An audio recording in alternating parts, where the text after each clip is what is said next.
Pearson. I'm the host of Decisions Now, which is a podcast brought to you by Evalucer about how to leverage data and AI to improve business decisions. Today, we are joined by Jim Donohue, who is a veteran executive with over 40 years of experience in the power industry, including leadership roles in strategic marketing and commercial operations at GE Vernova, which was formerly GE Gas Power. So Jim brings unique insights about how the energy sector is adapting to technological transformation. Jim, welcome to the show. Thanks for having me, Erin. Yeah. So what's really cool is the energy sector at a really fascinating intersection right now between balancing the demands of energy transition with the opportunities of digital transformation. Your experience in strategic planning and market analysis gives you a really unique perspective on how companies can navigate these parallel transformations. So in today's episode, we're really going to explore technologies and how they are reshaping the industry that's already undergoing a fundamental change. Okay. So just to jump right in, with your experience in strategic marketing in the power industry, what early technology trends or technologies did you see as a potential game changer before AI emerged on the scene? Well, as one of the challenges we always faced as strategic marketers was we were inundated with data. There's just been a tremendous amount of data available, and it's really been a challenge to sift through that data and really develop meaningful insights from it. And that's what I consider to be the biggest challenge. It's one thing to regurgitate data and summarize data, but it's quite another thing to put that data in context so that the business leaders can make meaningful decisions based upon it. And that's really the challenge that I see that we face. And that's where I see that AI is really going to be a huge help in doing that, is that first step in the process, if you will, kind of assimilating all that data, do that data crunching, but then presenting it in a way that folks who have some experience in the industry can then use that to make meaningful or create meaningful insights. Yeah, that's something that we hear from a lot of people as well, is there's just so much data that's available just across the board. And it's part of the question is knowing what should I be using, and then also how should I be using it, and who's going to be paying attention to this data. Yeah, that's a huge challenge and something that strategic marketers are facing every day.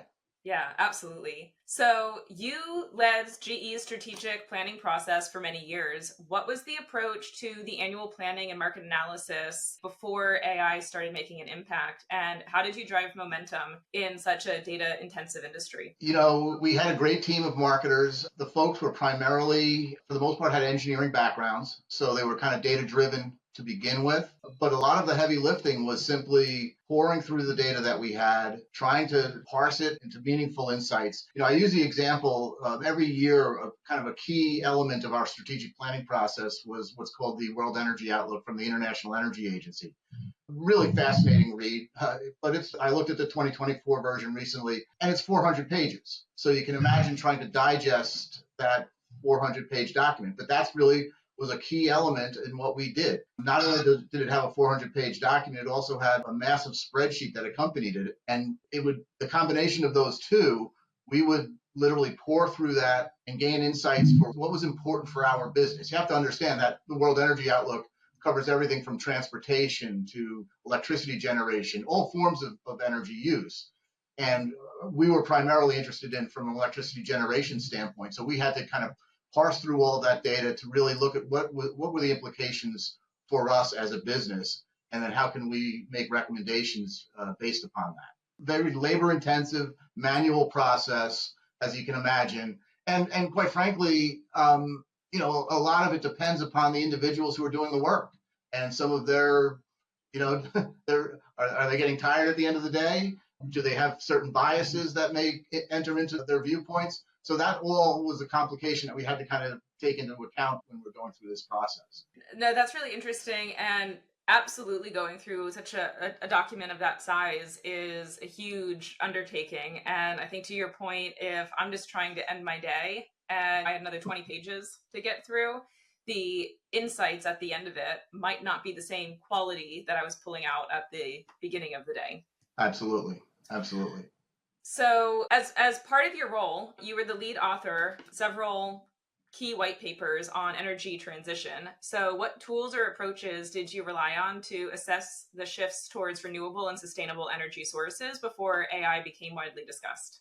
Again, it was just a lot of research, a lot of Google searches. Simple. It used to be when I was a student in college. I used to spend a lot of time in the library doing research. When you're writing notes on little slips of paper, that was maybe I'm dating myself a little bit, but kind of the modern or a little more modern version of that is just Google searches and do a Google search, get what look to be reputable sources, kind of read through them, kind of get maybe a snippet or two that might help your case or help the argument that you're trying to develop, and really just slog through it. And that was kind of the approach that we used. When we spoke recently, we talked about Notebook, the Google product for AI, and I decided to run the World Energy Outlook through that. And Okay, yeah. quite frankly, I was amazed. I generated a podcast in about 10 minutes. It generated a podcast from that 400-page document. I was, when listening to that, it's very well done. And it's engaging. It's Sounds very like two smart friends. individuals having that discussion. Yeah. But, at the bottom of what I found really interesting, at the bottom of the Notebook page, it basically says, Notebook is prone to errors, double check the answers. And that's where I think that you need the human touch. You need someone to, is it just feeding information back that isn't really relevant or isn't really correct, quite frankly. Yeah. One side tip just on the Notebook LM from Google. You can also customize the podcast. So just to your point earlier about the energy transition book being about 400 pages and having a lot of different sections in it, you can also tell like the Google podcast to say, I only wanted to focus on this particular piece as well, just as a pro tip for anyone using that. Yeah, and I'm sure that that's part of it. My first heavy-handed attempt at it was simply give me a summary, and it gave a fantastic summary. But when I look back at it, I say, well, this really wouldn't help from a business. My former work with GE Vernova, it wouldn't help us necessarily in decision-making processes. But if I maybe interrogated it a little bit more and maybe worked with a little bit more, it might have served as a really strong foundation for that decision making. Yeah. And I think one of the great things about all of this is, to the point you were just making, you really still need that human touch and that understanding to analyze and interpret what's happening and to make sure that it is accurate. And going back to what we were originally saying, that it is answering the question that needs to be answered, because otherwise it'll just spit something out, kind of based on what maybe you did or maybe you did not mean to imply in the prompt that you had given it. So it does need that human validation on the other side, that does this actually pass the, gut check test as well? And then is it actually accurate? Like, do I want to stake my career on whatever insights that this is providing as well? Right. The other thing I would say is also, again, getting back to that human touch, is one of the key elements when developing insights is who you're delivering them to. And you're delivering to senior leadership that has their own biases, their own interests, their own, predispositions. And the insights really have to kind of play to that audience as well. It can't just be a generic answer. It's got to be something that is meaningful for the business, meaningful for those senior leaders that you're trying to connect with. Yeah. And just to add on that, I think not only does the insight itself have to be relevant, but the way that you deliver it has to be a way that they will respond to it as well. So to the point on, is it going to be a written format? Would it be a text message? Would it be in a podcast view? Do they want to see a visual based on it? So It's also the distribution of it to actually get it to be used in the first place. Absolutely. Yeah. So to kind of go off of that a bit, in your experience, what are some of the key elements of thought leadership and brand content strategy in the power industry before AI was a consideration? And how can companies differentiate themselves effectively with that? It's a great question. I think that, the way I think that companies can differentiate themselves is really always looking through the lens of the customer. It always goes back to the customer. What's most important, what's most relevant for your specific customers, and try to see things through their eyes. And really, if that's kind of your North Star, I don't think you can go wrong if you're just going back to the customer. Yeah. So one of the things that I actually found interesting from a recent conversation that I had was, 10, 15 years ago, people oftentimes were talking about their 5-year plans. But now people are more so talking in 2 to 3 year plan terms because everything is changing a lot quicker and you have to adapt a lot quicker as well. So to that point, when you are listening to your customers, it's not about saying this is going to be the path for the next 10 years, but you have to create this culture of adaptability and being able to say, this is what our customers were saying at this point, but because of X shift in the market, this is what changed and this is how we have to adapt beyond that. So no matter what size of a company you are, you have to be agile to meet their needs as well. Yeah, absolutely. And you're just taking it back to the power industry as an example.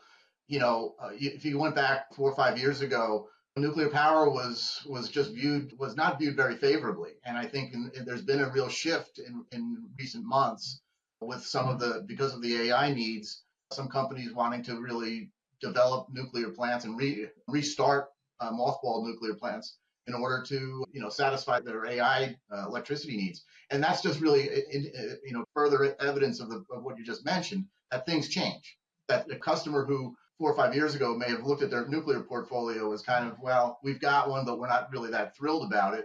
And all of a sudden, it's become potentially the darling of their portfolio and a real shift. Yeah. And it's amazing how that can happen overnight sometimes, it seems, too. Yep. So can you share some examples of how product management and commercialization efforts for power generation technologies like gas turbines were traditionally approached? And what are some of the key innovations that have been in that space? Yeah, I spent quite a few years promoting some new products, what we called our Flex Efficiency 50 and Flex Efficiency 60 products, the biggest, the latest and greatest that GE Gas Power is offering. And I was involved with the initial promotion of those products globally. And the one thing you have to keep in mind in this B2B type of industry that we're in, we have relatively few customers, quite frankly. When you think of it as the big utilities, the big independent power producers, it's not thousands of customers, it's maybe hundreds. And a big part of how we promoted that was literally myself as the product marketer and a product manager would get on a plane and go fly to see a customer and get in a conference room with them and a bunch of their engineers and their folks and just walk through the virtues of our new product and answer their questions and try to tout the virtues of this great product that we had. And so it was a very manual sort of process. And today, I suppose you would do a lot of that virtually. But back then we'd get up on a Monday morning, we'd fly to see a customer, we'd meet with them Monday afternoon, we'd get on a plane Monday evening, fly to and see someone else Tuesday morning, somewhere else, and we would do that for weeks on end. And Friday afternoon, hopefully we'd be on our way home to spend the weekend at home. So a very manual process, but I think that customers still appreciate that one-on-one sort of human touch, if you will. And they want the opportunity to look you in the eye when talking about the product and really sensing your body language and your confidence in the product that you're promoting to them. Yeah. One of the things that I was thinking about when you were saying that, I think to your point, a lot of that does happen virtually today. However, I think those who put in the extra effort and have the extra budget to go and visit people in person, to build those connections in person, that essentially is your differentiator. Because when so many things can be automated and so many things are written by a machine these days, to have that personal connection and to actually say, you know what, I actually do know what I'm talking about, and not just, I'm just there, somebody from a different department wrote a script for me and I'm just emailing it out to a bunch of people. But it really shows that extra level service and a partnership that you're giving your clients as well. Yeah. And one of the other things that we used to really make sure that we did was we would do our homework before we got there. We would try to understand the customer. What are some of their current pain points? What's their strategic plan? And how do the products that we're offering maybe fit into their strategic planning process? Yeah. And I think everyone's just more engaged when you're in person as well. Absolutely. Yeah. So during your tenure while at GE, what were some of the biggest challenges that you faced in market analysis and forecasting? And how are these traditionally addressed without the advances of like the AI tools that we have? And are there lessons that you learned that we can still apply to what we're doing? When you think about, let's just go back to, I use the example of the Flex Efficiency 50, the Flex Efficiency 60. These are large combined cycle power plants, rough numbers, $1 billion investment over many years to develop that sort of product. And you have basic questions like, how big should it be? What efficiency should it have? What kind of maintenance schedule should it have? It's really basic questions like that. And then we go to talk, you go see one customer, let's say in Japan, the 60 hertz part of Japan, and he has some very specific wants and needs. And then you might go to Brazil, again, another 60 hertz country, and a customer down there has completely different wants for that same product. And then you come back to the US and you see an independent power producer, and they have one set of needs or ideas of how this product might be used. And then you go to a regulated utility, and they have a different view.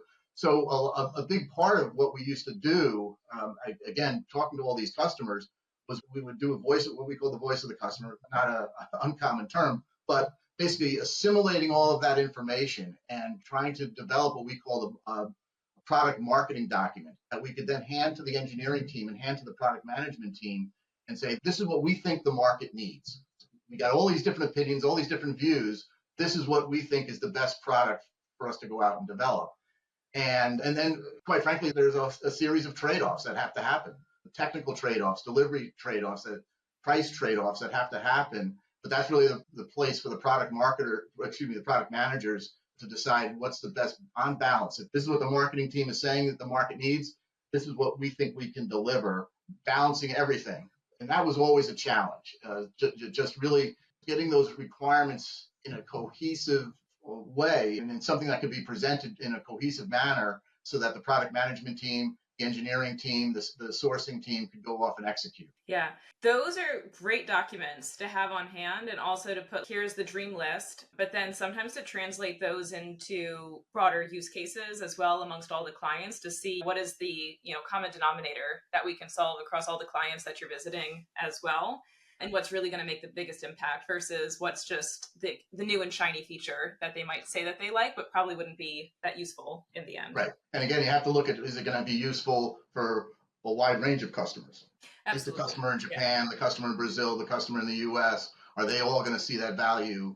Or are you basically deciding to forego a specific market, and not meet the specific needs that maybe a customer not in a specific market said were of interest to them? Yeah, no, very, very strategic decisions to be making there. Yeah. So as you've been talking about all of this, you've navigated both engineering and commercial leadership roles.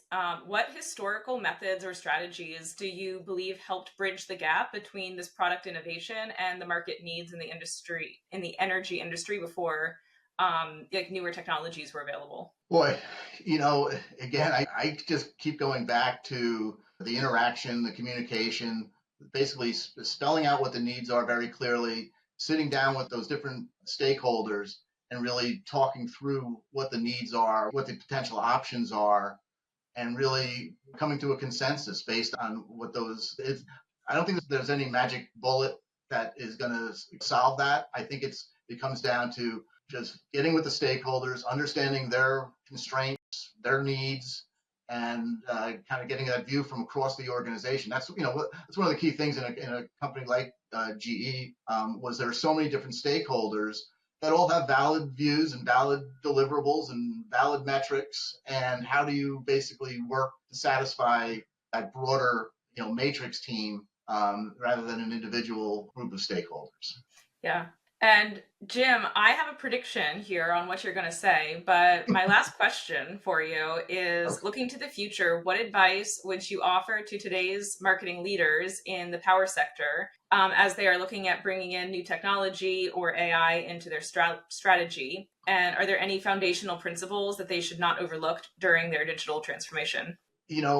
What I think that the most important thing for me, or what my advice would be, to dig into the details. Don't be the type of person who just kind of flits across the top and gets, the butterfly approach, touching from flower to flower. You really have to dig in, and you really have to understand your products, your markets, your customers, and that there's no substitute for that, in my opinion. I think AI and tools like AI are going to be tremendously, again, with a lot of that rote data crunching that we have to do, but there's in my opinion, no substitute for really having that in-depth knowledge, spending the time.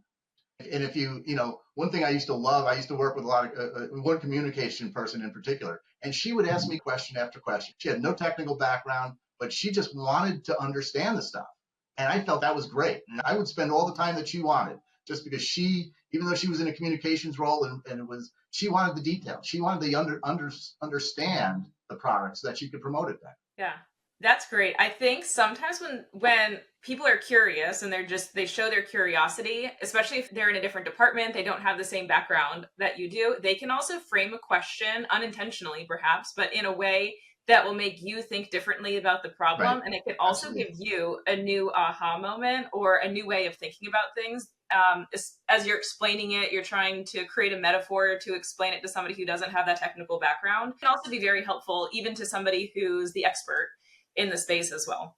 Absolutely. Absolutely agree 100%. Yeah. Well, Jim, I really appreciate your time. I think we covered a lot of ground.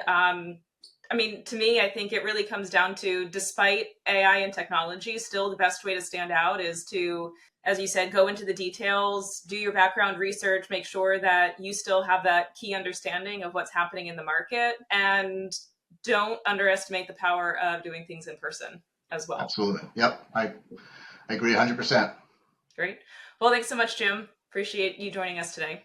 Yep. Thanks for having me. It was a lot of fun. Thanks for listening to this episode of Decisions Now. Check out all episodes at evalueserve.com/podcast, and don't forget to subscribe for future episodes.